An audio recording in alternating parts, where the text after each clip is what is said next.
A tentação de Jesus. Abra comigo a sua Bíblia no Evangelho de Mateus, no capítulo 4. Nós vamos ler a partir do versículo 1. Diz assim a palavra do Senhor. A seguir, Jesus foi levado pelo Espírito ao deserto, para ser tentado pelo diabo. E depois de jejuar 40 dias e 40 noites, teve fome. Então o tentador, aproximando-se, disse a Jesus: Se você é o Filho de Deus, mande que essas pedras se transformem em pães. Jesus, porém, respondeu: Está escrito, o ser humano não viverá só de pão, mas de toda palavra que procede da boca de Deus. Então o diabo levou Jesus à cidade santa, colocou-o sobre o pináculo do templo e disse: Se você é o Filho de Deus, jogue-se daqui para baixo, jogue-se daqui, porque está escrito: Aos seus anjos ele dará ordens a seu respeito, e eles o sustentarão nas suas mãos, para que você não tropece em alguma pedra. Jesus respondeu: Também está escrito: Não ponha à prova o Senhor seu Deus.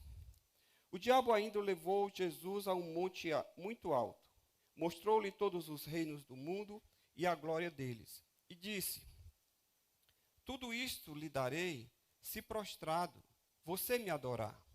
Então Jesus lhe ordenou: Vá embora, Satanás, porque está escrito: Adore o Senhor, seu Deus, e preste culto somente a Ele. Com isso, o diabo deixou Jesus, e eis que vieram os anjos e o serviram.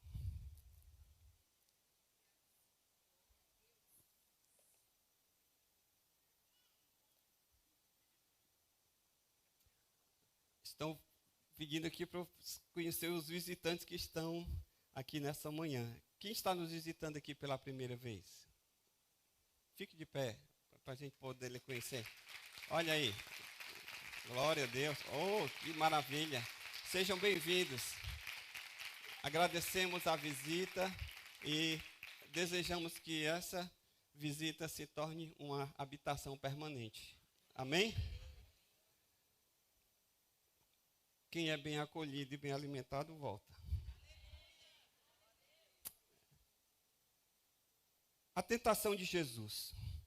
Uma das características da existência humana é a alternância. A vida, ela não é constante, ela não é feita de momentos iguais o tempo todo. A nossa vida, ela se alterna constantemente. Um dia você tem muito dinheiro na conta, no outro dia só teve R$10. A alternância. Há momentos de alegria e há momentos de tristeza. Isso acontece com todos nós. Jesus, ele, ao assumir a natureza humana, ele também se sujeitou a passar por isso, pelas mesmas coisas que nós passamos. Então, ele também teve momentos de alternância na vida dele. Ele teve momentos de grande êxtase e teve momentos também de grande angústia.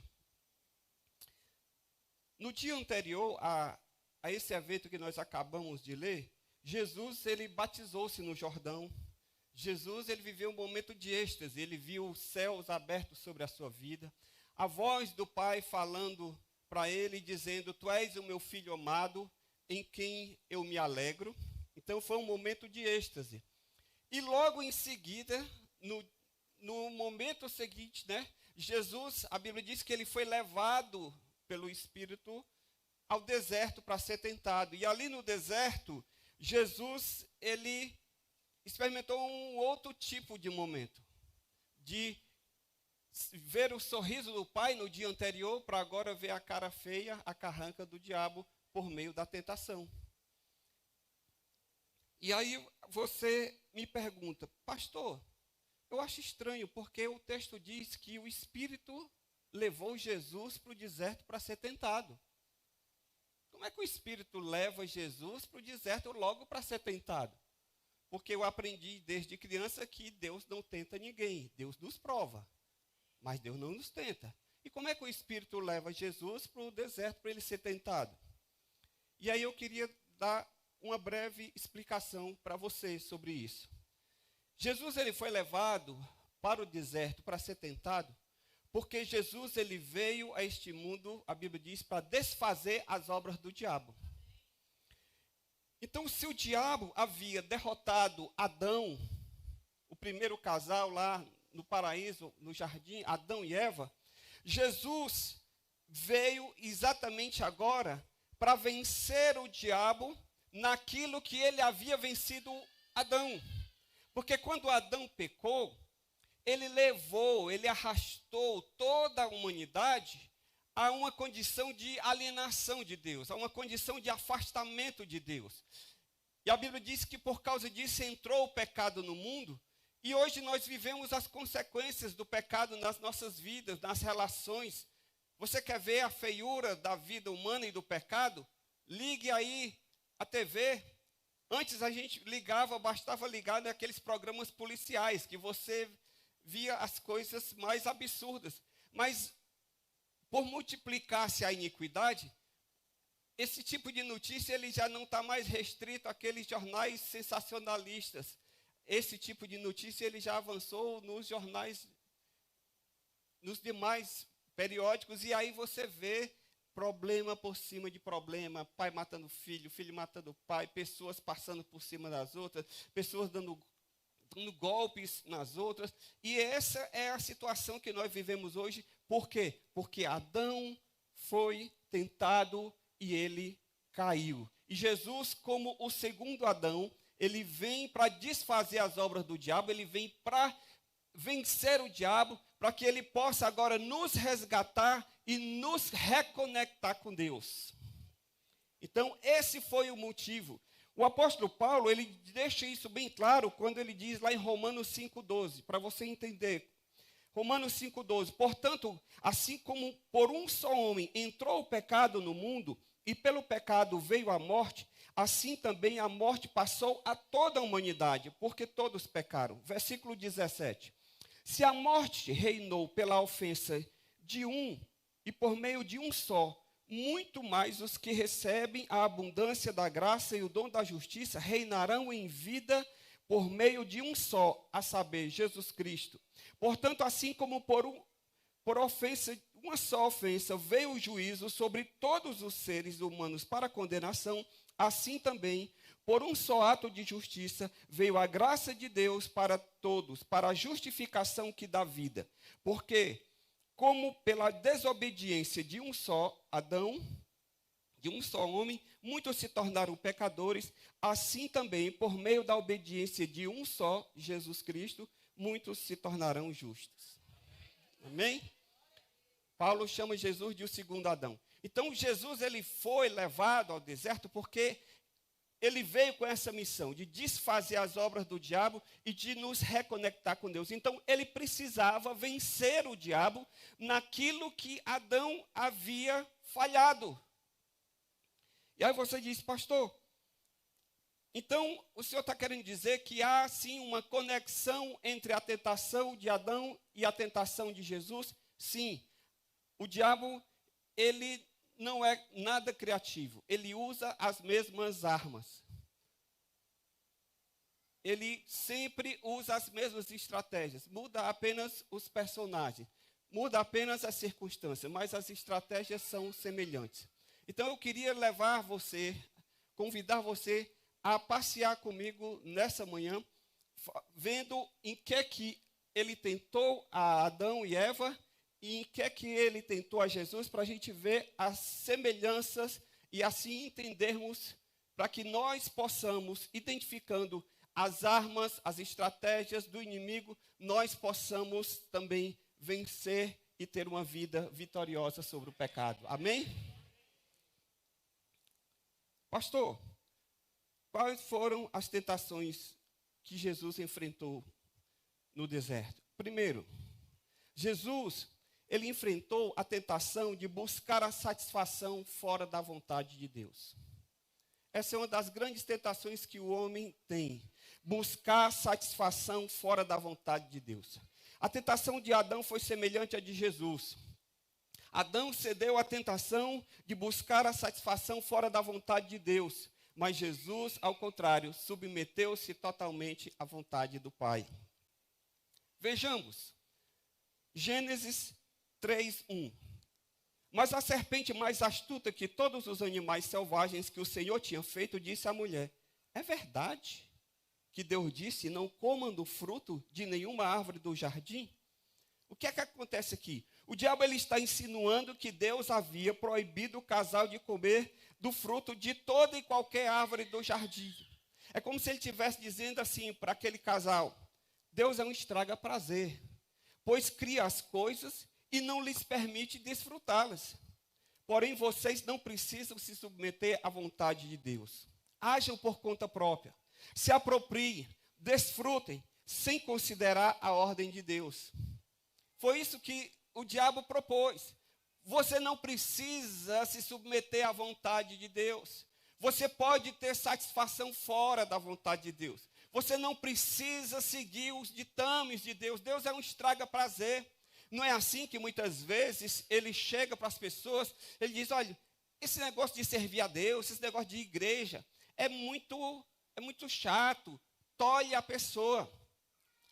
Certa vez, eu pastoreava a igreja e convidei um casal amigo para estar conosco lá na igreja. Eles não eram convertidos. E aí fizeram aquele curso de finanças, CRAU, começaram a frequentar a igreja.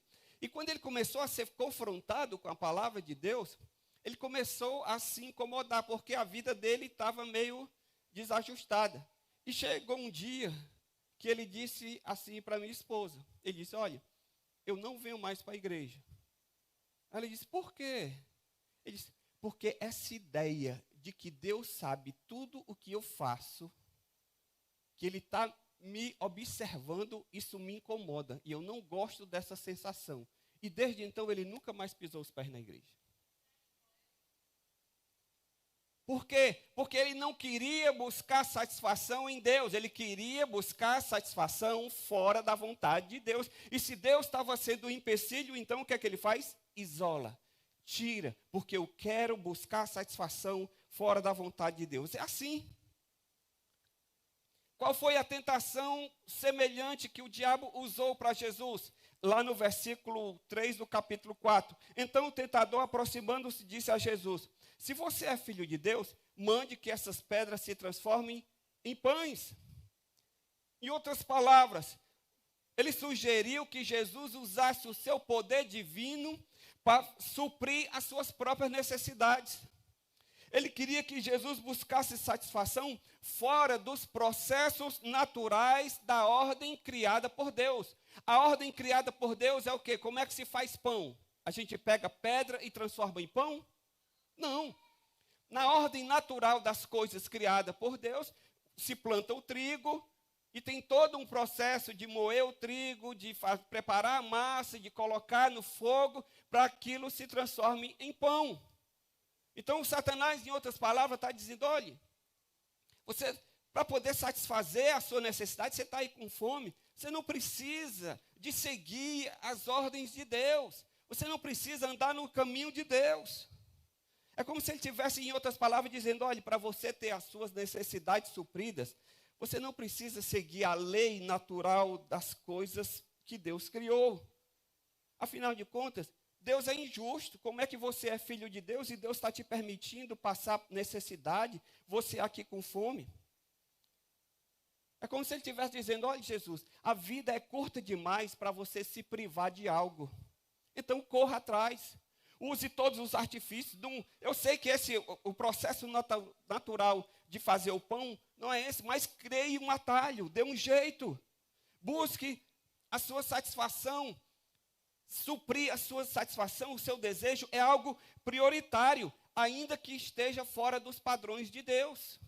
Essa foi a tentação, a mesma estratégia que ele usa lá no jardim para Adão e Eva, ele usa agora para Jesus. Só que tem uma grande diferença.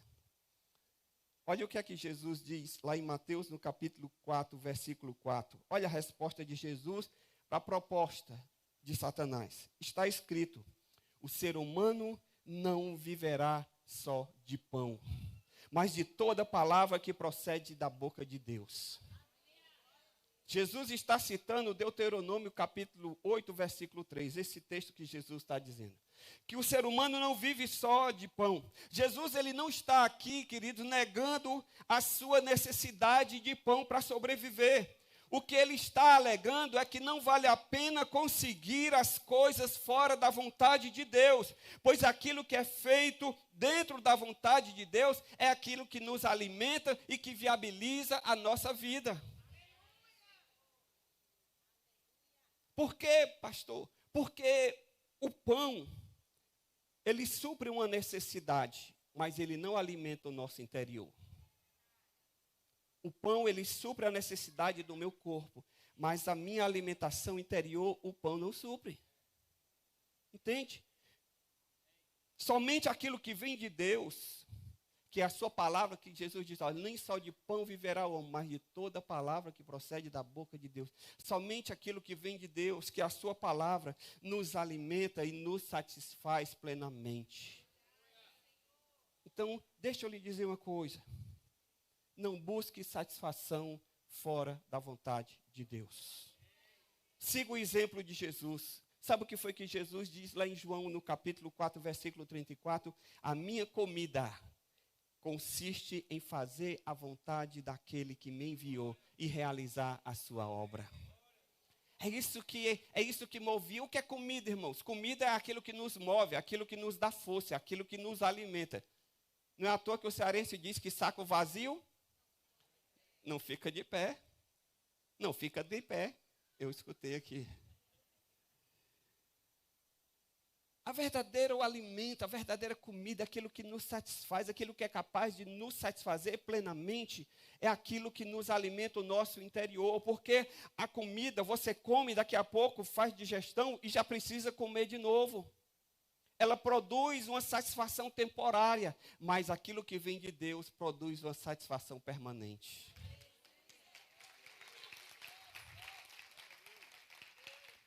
A necessidade, a fome de Jesus era legítima? Era. Afinal de contas, ele estava ali sem comer. Mas a forma proposta de satisfazer essa necessidade é que não era. Os fins, eles não justificam os meios. Mas os fins, eles dignificam os meios. Quando você tem um fim superior, algo nobre, aquilo que você faz para conseguir, os meios que você usa são dignos. O erro está em você fazer qualquer coisa para conseguir um fim correto. Jesus estava com fome. Era legítimo ele querer satisfazer a necessidade dele? Sim. Mas ele não poderia utilizar de meios espúrios, ainda que por uma boa causa, ainda que algo parecesse ser bom e bonito. Por quê? Porque a forma como eu faço também conta, não apenas aquilo que eu busco. O prazer de comer, ele não está acima da obediência do propósito de Deus.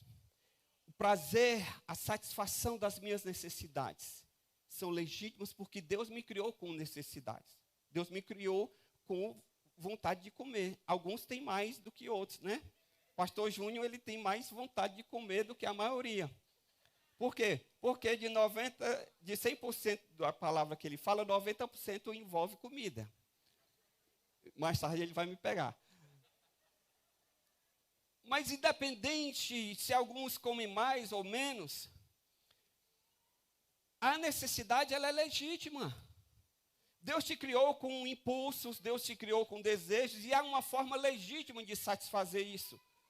Mas o que você não pode é colocar a sua satisfação acima da vontade de Deus. Porque é aí que você pensa que vai conseguir algo bom e você vai se frustrar.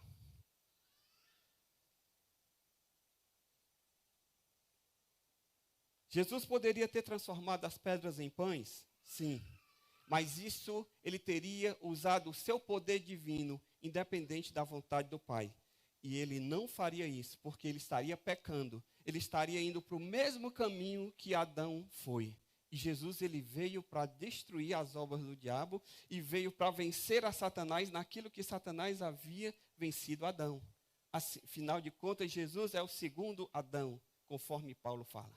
Então, esse segundo Adão não poderia incorrer no risco de cair na mesma esparrela, na mesma história fiada. E nós, irmãos, temos a Bíblia para o nosso entendimento, para o nosso aprendizado. Feliz aquele que aprende com os erros dos outros. Você não precisa colocar a sua mão no fogo para saber que o fogo queima. Basta você verificar que alguém já colocou a mão. Você diz, não, mas eu não acredito, eu quero colocar a mão lá. Ok, então, você quer sofrer o dano? Então sofra. Mas se você for um pouco inteligente, você vai ver. Você não precisa pegar um garfo e colocar na tomada, só para ver, sentir um tremorzinho na coluna. Você sabe que aquilo não vai terminar bem. Então, deixa eu lhe dizer uma coisa. Não busque satisfação fora do plano de Deus. Jesus, ele disse, ele tinha isso claramente na sua mente, ele disse lá em João, no capítulo 5, no versículo 30, eu nada posso fazer por mim mesmo, porque eu não procuro a minha própria vontade, e sim a vontade daquele que me enviou. Então, qual foi a primeira tentação que Jesus venceu? Foi a tentação de buscar satisfação fora da vontade de Deus. Porque quando você faz isso, só você encontra frustração e dor. Segundo, qual foi a segunda tentação, pastor, que Jesus enfrentou? A segunda tentação que Jesus enfrentou foi a tentação de duvidar do caráter e da palavra de Deus. Quando o diabo ele não consegue enganar, fazendo-nos ir contra a vontade de Deus, então ele começa a lançar dúvidas sobre o caráter de Deus e sobre a veracidade da sua palavra. Olhe como é que ele fez com relação a Adão e Eva. Gênesis 3:4. Então a serpente disse à mulher, é certo que vocês não morrerão. Se comer desse fruto, vocês não vão morrer. Porque Deus sabe que no dia em que vocês comerem, os olhos de vocês se abrirão. E como Deus, vocês serão conhecedores do bem e do mal. O que é que o diabo está insinuando aqui? Ele está insinuando o seguinte, Deus está mentindo. Deus está dizendo que vocês comerem desse fruto, vocês vão morrer, e eu estou dizendo que Deus está mentindo para vocês, Satanás afirmou. Deus não vai, ele está blefando, porque ele está com medo, porque ele sabe que no dia que vocês comerem, ao invés de vocês morrerem, vocês vão ser iguais a ele, vão saber de tudo, vocês vão subir de nível, vão para um outro patamar. Olha como foi que ele agora, semelhantemente, ele chega para Jesus e também começa a tentar Jesus da mesma forma. No versículo 5 de Mateus 4. Então o diabo levou Jesus à cidade santa, colocou no pináculo do templo e disse, se você é filho de Deus, jogue-se daqui para baixo. Porque está escrito, aos seus anjos dará ordem ao seu respeito, e eles sustentarão nas suas mãos para que você não tropece. Como ele não conseguiu vencer Jesus na primeira estratégia, e ele percebeu que Jesus disse, olha, nem só de pão viverá o homem, mas de toda palavra que procede da boca de Deus, ele disse, rapaz, esse Jesus aí eu vou ter que ir mais fundo com ele, porque eu estou notando que o negócio dele é obedecer a Deus. Não é buscar satisfação fora da vontade de Deus, é dentro da vontade de Deus. Então eu vou agora usar de estratégia dentro da vontade de Deus. E aí ele diz, olha, ok, já que você está dizendo que é o rapaz aí obediente a Deus, quer viver na palavra de Deus, pois faz o seguinte, se jogue daqui, se jogue para baixo, porque se Deus disse que vai proteger você, então ele vai se encarregar de dar ordem aos anjos, então quando você estiver caindo, ele vai criar um paraquedas espiritual, aí você vai, e você vai planar, calma e tranquilamente, calmo, sereno e tranquilo. O que é que ele está querendo dizer? Ele está querendo dizer exatamente isso, que Deus não cumpre aquilo que promete. Porque se Deus diz que vai te proteger, e tu está dizendo que crê na palavra de Deus, então vai lá, se joga aí. Vamos fazer o teste. Vê se tu é macho mesmo. Vê se tu é crente mesmo. Vê se tu acredita mesmo ou se tu está só de conversa. Irmãos, é como se o diabo estivesse dizendo assim, ó, você está dizendo que a sua vida é guiada por Deus? Então vamos fazer o seguinte, meu filho, reivindique a promessa. Prove que os anjos vão proteger você. Vamos ver se o Pai realmente cuida da sua vida ou se você vai se estatar lá no chão. Essa foi a grande questão. Ocorre que Satanás, ele é mentiroso. Por quê? Porque ele pega trechos da palavra de Deus e ele usa só aquilo que é conveniente. Aquilo que não é, ele omite. Quando ele diz assim, olha, está escrito que os anjos, dará ordem aos anjos a teu respeito, ele está citando, sabe o quê? Salmo 91, versículo 12. Olha o que o Salmo 91 diz na íntegra. Eles o sustentarão nas suas mãos para que você não tropece em pedra alguma. Versículo 14. Deus diz, porque a mim se apegou com amor, eu o livrarei e o protegerei, porque conhece o meu nome. Sabe o que é que Satanás omitiu? É que Deus tem promessa? Tem, mas tem promessa para aqueles que se apegam a Ele.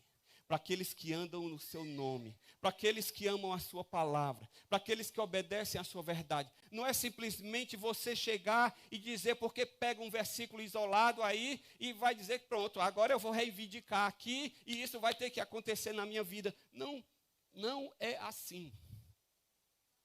Deus tem a sua palavra, mas a sua palavra precisa ser entendida na íntegra. Por isso que você precisa conhecer todo o conselho de Deus. O que é conhecer todo o conselho de Deus, pastor? É você conhecer de Gênesis a Apocalipse. Porque a palavra, ela não se contradiz. Agora, se você pega versículos isolados e você agora começa a fazer doutrina em cima de partes isoladas na Bíblia, primeiro, Deus não tem compromisso com interpretação errada. E Ele não vai se sujeitar a fazer aquilo que a gente quer, porque a gente está interpretando errado a sua palavra, está com entendimento errôneo, e agora Deus vai dizer, não, agora eu vou ter que me virar nos 30 para poder acudir o rapaz. Entende? Deus não é parceiro, irmãos, da nossa loucura, nem da nossa irresponsabilidade. Eu vou repetir, Deus não é parceiro da nossa loucura, nem da nossa irresponsabilidade. E qual foi a resposta que Jesus deu para Satanás? Ah, você está me dizendo o quê? Que eu me jogar daqui e forçar Deus a fazer alguma coisa, para Deus provar alguma coisa? Deixa eu lhe dizer para você, Satanás, versículo 7. Também está escrito, não ponha o Senhor à prova. Satanás disse, só diz uma coisa. Disse, Jesus, espera aí, meu amigo, vamos lá, vamos pegar aqui. A Bíblia interpreta a própria Bíblia. A expressão, irmãos, está escrito, deve ser lida à luz de também está escrito. Não é só está escrito, mas também está escrito. Ou seja, aonde é que tem mais na Bíblia que corrobora com esse pensamento, para que a gente não pegue uma parte isolada e comece a fazer doutrina. Existe uma ciência que é chamada hermenêutica, e a hermenêutica é a ciência da interpretação, e ela é aplicada no direito, ela é aplicada na Bíblia, ela é aplicada em várias áreas. E a hermenêutica bíblica, especificamente, diz o quê? Que a Bíblia interpreta a própria Bíblia. Então, você não pode pegar uma parte isolada da Bíblia e, com base nisso, fazer uma doutrina. É assim que surgem as seitas.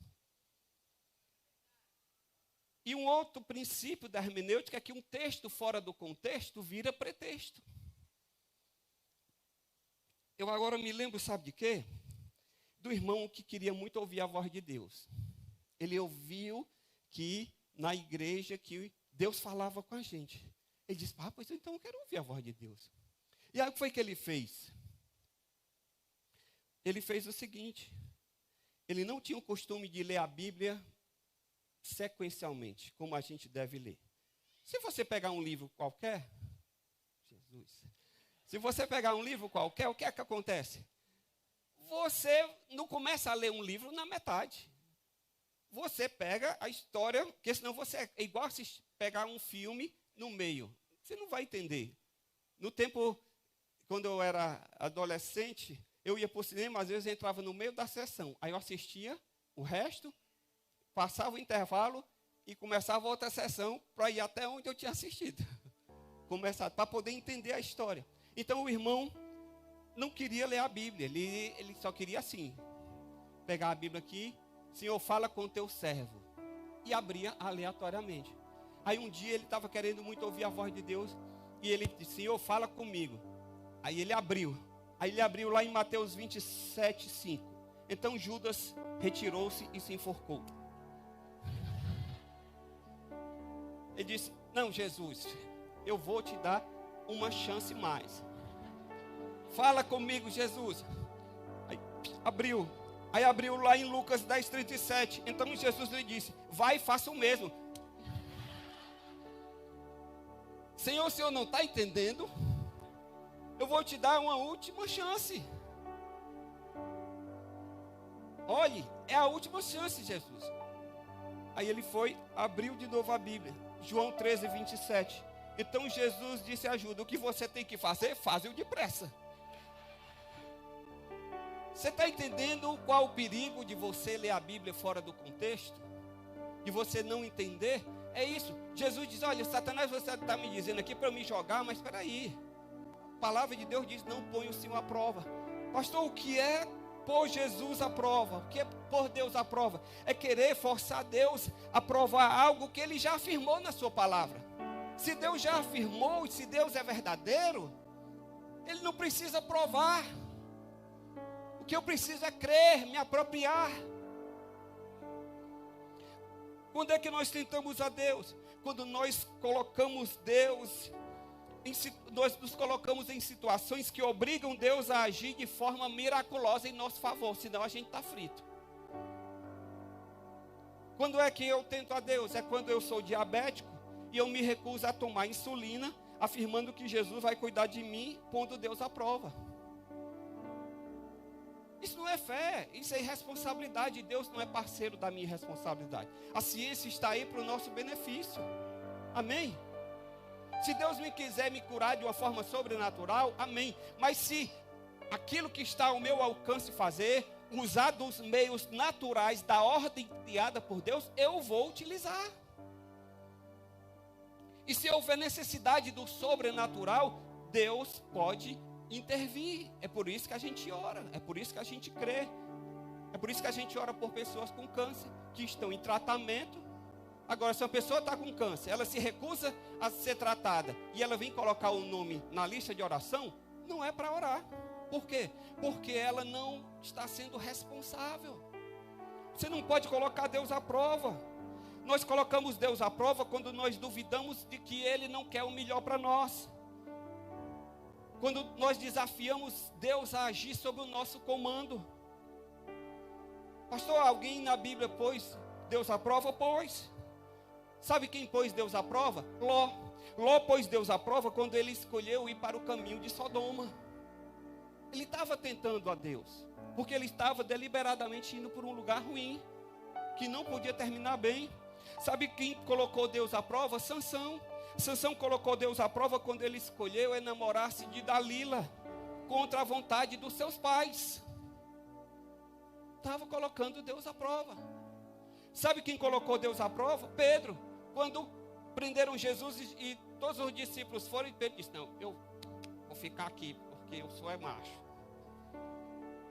E aí se colocou em situações que negou Jesus 3 vezes. Sabe quem colocou Deus à prova?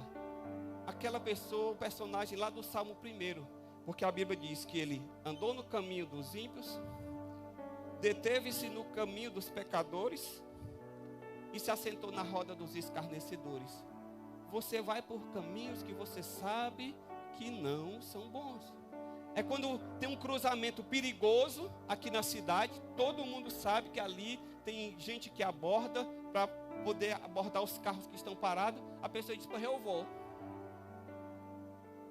Certa vez eu estava na igreja e eu vi uma pessoa dando testemunho, e ela dizia o seguinte, irmãos, eu só gosto de correr muito.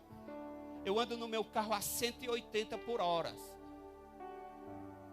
Porque eu quero que o meu anjo protetor trabalhe. Eu dou trabalho para o meu anjo da guarda. Porque se ele não estiver prestando, eu mando Deus trocar.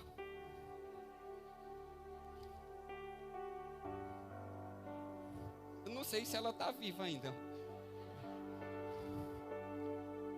Você colocar Deus à prova, irmãos. A palavra de Deus tem promessa de vitória sobre a tentação? Tem. Lá em 1 Coríntios 10, 13, não sobreveio sobre vós tentação, nenhuma tentação que não fosse humana. Aquilo que você passa é comum aos outros. Ah, pastor, é porque eu acho que Satanás me escolheu assim para me dar uma tentação maior do que os outros. Não, irmão, o que você passa, todo mundo passa. Pastor, um dia eu ia na banca de revista, e a revista Playboy pulou na minha mão. Pulou, irmão? Foi. Não. Você não é o cara que Satanás diz, ah, todo mundo fecha nele ali. Não tem isso. Aquilo que você passa, todos passam. Mas a Bíblia diz, Deus é fiel, que não permitirá que vocês sejam tentados além do que podem suportar. Pelo contrário, juntamente com a tentação, proverá o livramento para que vocês a possam suportar. Amém? Fé é diferente de presunção. A fé, ela nos leva a confiar em Deus apesar das circunstâncias. A presunção nos leva a tentar a Deus em meio às circunstâncias. É diferente. Então, deixa eu lhe dizer, Jesus vence aqui a segunda tentação, que foi de desconfiar do caráter de Deus, de que Deus não seria capaz de protegê-lo. Deus iria protegê-lo, ele sabia disso, mas ele não precisava forçar Deus a fazer algo que ele já sabia, porque estava escrito na sua palavra. E terceira e última tentação que Jesus venceu foi a tentação de fazer de si próprio o centro de todas as coisas. Já que o diabo ele não consegue convencer Jesus de buscar satisfação fora da vontade de Deus. Ele não consegue fazer Jesus duvidar do caráter de Deus e da sua palavra. Aí ele lança agora a sua cartada final. Qual é? Jesus se coloque como o centro de todas as coisas. Nada de negócio de fazer coisa dentro da vontade de Deus. Nada de ficar colocando a palavra de Deus. Seja você o centro. Seja você o dono do seu nariz. Seja você aquele que vai ter tudo a seu dispor. Olha qual foi a tentação que Satanás propôs para Adão e Eva. Gênesis 3:6. Vendo a mulher que a árvore era boa para se comer, agradável aos olhos. Olha aí a sequência. Ela é boa para se comer, agradável aos olhos e desejável para dar entendimento. É uma sequência.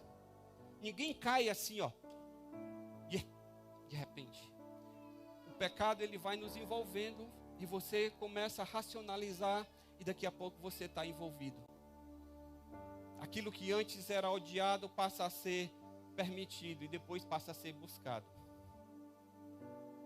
Nós vivemos num país que essa coisa de ideologia de gênero empestou. Antes era proibido, hoje é permitido. Eu só espero que daqui a pouco não seja obrigado. Porque aí vai complicar para a gente. O diabo ele despertou no casal o desejo de colocar a si próprio no centro de todas as coisas. Se vocês fizerem isso, querido, você vai se desviar do propósito de Deus. E Satanás, ele usa a mesma estratégia que ele caiu. Interessante. Pastor, como foi que o diabo se tornou o diabo? Porque a Bíblia diz que ele era um anjo de Deus.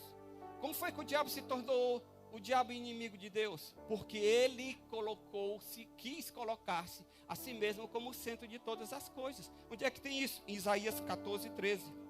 Você pensava assim: subirei ao céu, exaltarei o meu trono acima das estrelas e me assentarei no monte da congregação, nas extremidades do norte. Subirei acima das mais altas nuvens e serei semelhante ao Altíssimo. Foi aí que Satanás caiu, no desejo de ser o centro. E ele agora, aquilo que ele coloca Adão e Eva na mesma tentação, ele vem agora tentar Jesus. Aí o que é que ele propõe para Jesus? Em Mateus 4, versículo 8. O diabo levou Jesus a um monte muito alto, mostrou-lhe os reinos do mundo e a glória deles, e disse: tudo isso te darei, se prostrado me adorares. Jesus, tu pode ter tudo, tu pode ser o centro de todas as coisas, tudo pode ficar aos teus pés, só me adora. E Jesus diz lá em versículo 10, vai embora, Satanás, porque está escrito, adore o Senhor seu Deus, e só a Ele preste culto.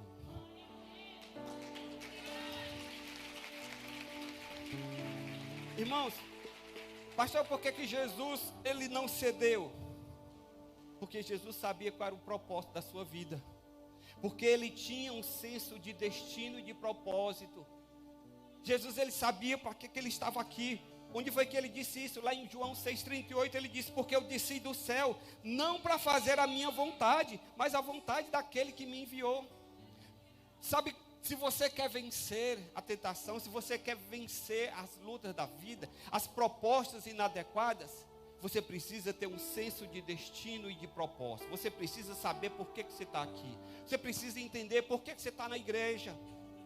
Se você está aqui é só para cantar, é só para poder ter um momento assim de catarse espiritual, de êxtase, em que você esquece um pouco os seus problemas, ou você está aqui porque você entende que você foi salvo, você foi tirado do reino das trevas, você foi transportado para o reino da luz, e agora você está em aliança com Deus, você é filho e filho de Deus, e você tem um destino eterno. Quando você tem isso em mente, 90% das decisões já estão tomadas, porque você vai dizer, ó, isso me ajuda no meu propósito? Não, então está fora, não serve. Você coloca um filtro natural, e você vai ter que lidar apenas com 10%, que é mais fácil de administrar. O diabo oferece um reino de glória sem cruz. Tudo isso te darei se prostrado me adorar. Você não precisa passar pela cruz, Jesus. Esse negócio de cruz, sofrimento, deixa isso de lado. Irmãos, o diabo é um estelionatário, porque ele promete algo que ele não é capaz de cumprir. Na sua vida, você tem que entender que você não pode colocar a si mesmo.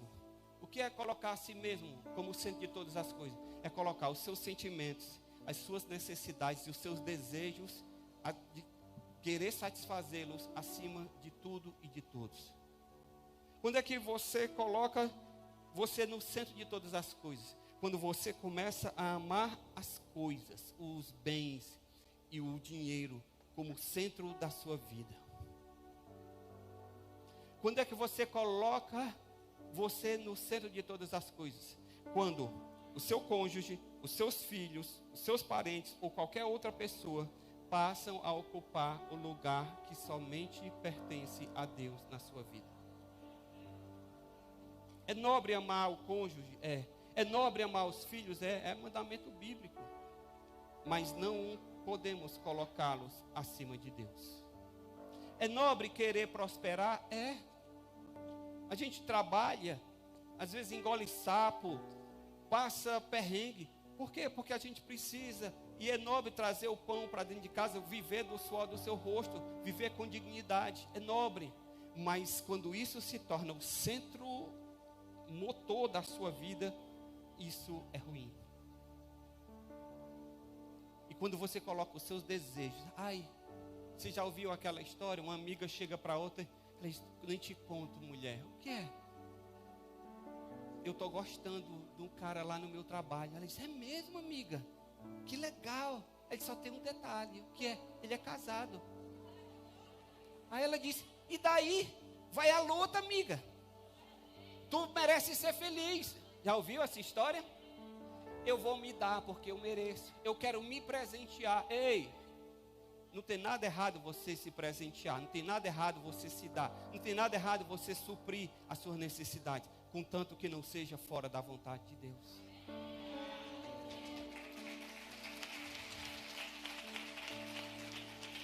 Não coloque a si mesmo como centro de todas as coisas.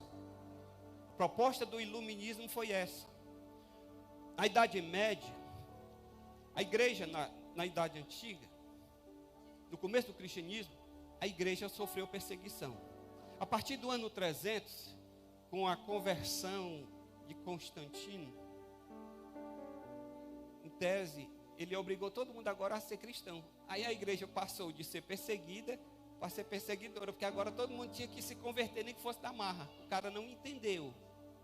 Ele teve um sonho, uma visão que ia para uma batalha e apareceu uma cruz e ele disse, por este sinal vencerás. E ele foi e venceu. Ele disse, pronto, agora Deus está comigo, agora todo mundo vai ter cristão. E converteu todo mundo na marra. Aí a igreja se tornou hegemônica. E a igreja fez miséria na Idade Média. A igreja depunha rei, a igreja colocava rei, a igreja autorizava o casamento de rei, a igreja desautorizava, a igreja se tornou o centro. E aí começou a engessar todo mundo. O comércio não podia prosperar, porque não podia ter usura, não podia emprestar com juros. E aí todo mundo estava revoltado. Veio a reforma, mudou tudo. Só que quando chegou na Idade Moderna, veio o iluminismo. O iluminismo diz, olha, chega desse negócio de igreja. Chega desse negócio da igreja ditar as normas. O homem vai ser a medida de todas as coisas. E essa era a proposta do iluminismo. De tornar, porque ele dizia o seguinte, no dia que o ser humano evoluir, conhecer, for educado, ele vai se livrar das amarras da religião, daquilo que prende. Porque ele vai se tornar o centro de todas as coisas. E nós estamos vivendo nessa época. O homem como centro e medida de todas as coisas. Você é que se governa, você que manda em você. Você tem a sua verdade. Ao escutar aquele The Voice assim, aí o cara disse, olha, você cantou, você tem a sua verdade. Você cantou com a sua verdade. Tudo é a sua verdade. Você é o centro. Ei, deixa eu lhe dizer. Você foi criado para a glória de Deus. E não para ser o centro de todas as coisas. Então, o que é a ordem correta das coisas? Adorar a Deus, amar as pessoas e desfrutar das coisas. Sempre nessa ordem. Diga, amar a Deus. Adorar a Deus, aliás. Adorar a Deus. Amar as pessoas. E desfrutar das coisas. Amém? Primeiro Adão no jardim do Éden, que era símbolo das condições favoráveis. Tudo no jardim do Éden estava favorável. E Adão pecou. Caiu na tentação do diabo, levou toda a raça humana para esse estado de caos e miséria.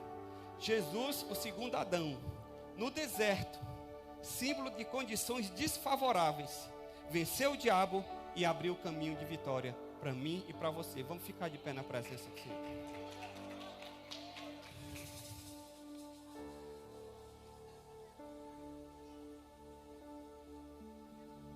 Quero encerrar falando rapidamente. Isso aqui é uma técnica. Você levanta e pensa que eu estou terminando, né? Não. Primeiro, o que é que nós podemos aprender aqui da tentação? Que todo cristão deve esperar tempos de prova. Tempos de prova vão acontecer na nossa vida. Aconteceu com Jesus, vai acontecer conosco. Mas precisamos estar atentos aos métodos do diabo, porque ele vai tentar sorrateiramente. E você precisa como? Estar conhecendo a palavra de Deus, porque você vai ter discernimento para entender aquilo que aparentemente é de Deus, de luz, e é uma pegadinha.